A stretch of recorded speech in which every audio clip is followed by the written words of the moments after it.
खम्मा घणीसा, स्वागत है थारो राजस्थान धरा में। अब तक आपने सुन्नी नूरगढ़ का किला और काला देव जी की कथा, जो वीर दुर्गादास के मेवाड़ की आज़ादी के बारे में संघर्ष को बताती है। अब कथा के अगले पड़ाव पर चलते हैं। कल्ला देव जी उम्र, अनुभव और हैसियत में दुर्गादास के लगभग बराबर थे। दोनों एक दूसरे के विचार पूरी तरह समझते थे और बिना बोले मिलकर काम करते थे।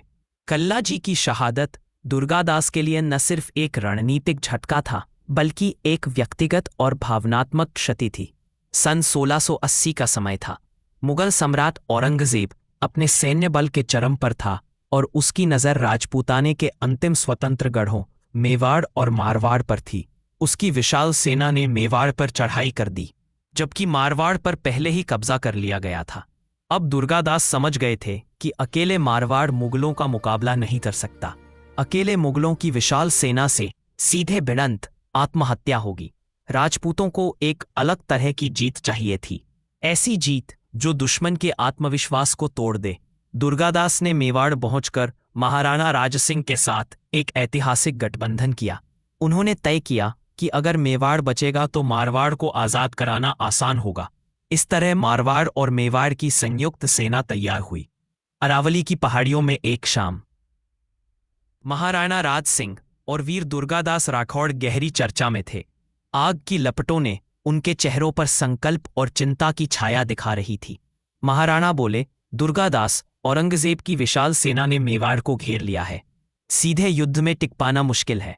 दुर्गादास ने दृढ़ता से जवाब दिया, महाराणा, हाँ, सीधे युद्ध में हम कमजोर हैं, लेकिन औरंगजेब की सेना की रीढ़ की हड्डी उसकी रसद है।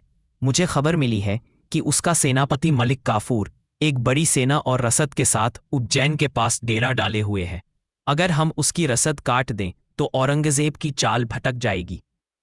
रसद से तात्पर्य उन जरूरी चीजों से है जिनके बिना एक सेना जिंदा नहीं रह सकती और लड़ नहीं सकती, जैसे भोजन और पानी, हथियार और गोला बारूद, कपड़े और उपकरण, दवाइयां और चिकित्सा सामग्री, घोड़ों के चारे इत्यादि।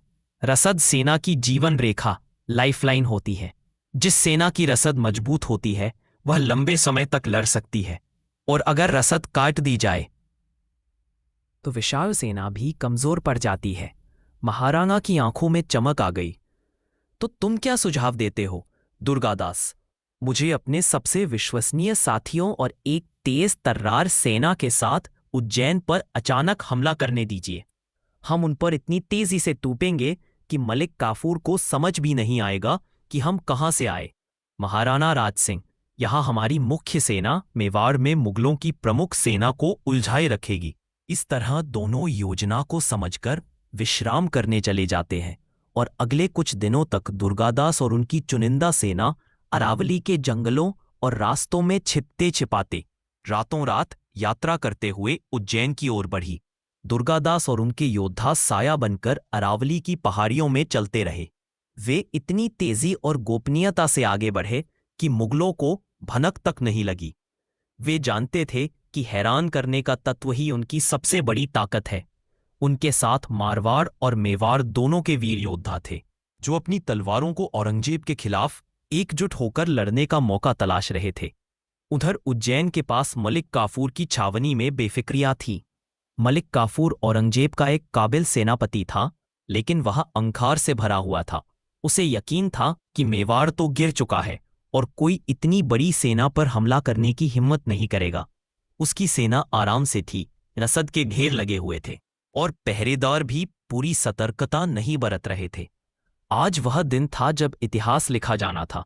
दुर्गादास ने अपनी सेना को अंतिम हिदायत दी, याद रहे, हमें जीतना नहीं, तबाह करना है। उनकी रसद जलानी है, उनके हौसले तोड़ने हैं और जल्द से जल्द वापस लौटना है। घनघोर अंधेरी रात थी। अचानक मुगल छावनी में शांति भंग हो गई। जय माता दी, जय एकलिंग जी की गर्जना के साथ दुर्गादास की सेना अंधेरे से निकलकर तूफान की तरह मुगल छावनी पर टूट पड़ी। यह हमला इतना अचानक और भयानक था कि मुगल सैनिक समझ ही नहीं पाए कि क्या हो रहा है। कुछ नींद में ही काट दिए गए तो कुछ भागने लगे। दुर्गादास स्वयं आगे आगे चल रहे थे। उनकी तलवार बिजली की तरह चमक रही थी। मलिक काफूर ने जब यह हाहाकार सुना तो वह बाहर आया उसने अपने कुछ सैनिकों को संभालने की कोशिश की, लेकिन तब तक बहुत देर हो चुकी थी। राजपूत योद्धा हर तरफ से हमला कर रहे थे। रसद के ढेर आग की लपटों में घिर गए थे। अफरा तफरी का माहौल था। कहा जाता है कि इसी भीषण युद्ध में दुर्गादास और मलिक काफूर आमने सामने हुए। दुर्गादास के प्रहार के आगे मलिक काफूर टिक नहीं पाया और मारा गया। सेनापति के मारे जाने के बाद मुगल सेना में भगदड़ मच गई। सुबह होते होते युद्ध समाप्त हो चुका था। मैदान में मुगल सैनिकों के शव पड़े थे। जलते हुए रसद के ढेर से धुआं उठ रहा था और बचे खुचे मुगल सैनिक दिशाहीन भाग रहे थे। दुर्गादास ने अपनी जीत का निशान देखा। उन्होंने अपने साथियों से कहा, आज औरंगजेब को पता चल गया होगा कि राजपूतों की तलवार अब भी कितनी तेज है। यह जीत सिर्फ उज्जैन की नहीं बल्कि पूरे राजपूताने की जीत है। यह औरंगजेब के खिलाफ दुर्गादास की पहली बड़ी सीधी जीत थी। इस जीत ने मेवाड़ और मारवाड़ के लोगों में एक नया जोश भर दिया।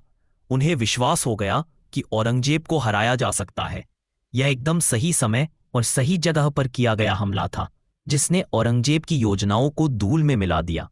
इस जीत ने दुर्गादास को एक कुशल रणनीतिकार और सेना नायक के रूप में स्थापित कर दिया। अब वह सिर्फ एक विद्रोही नहीं बल्कि एक लीडर थे। जल्दी ही मिलेंगे कहानी के अगले भाग में। धन्यवाद।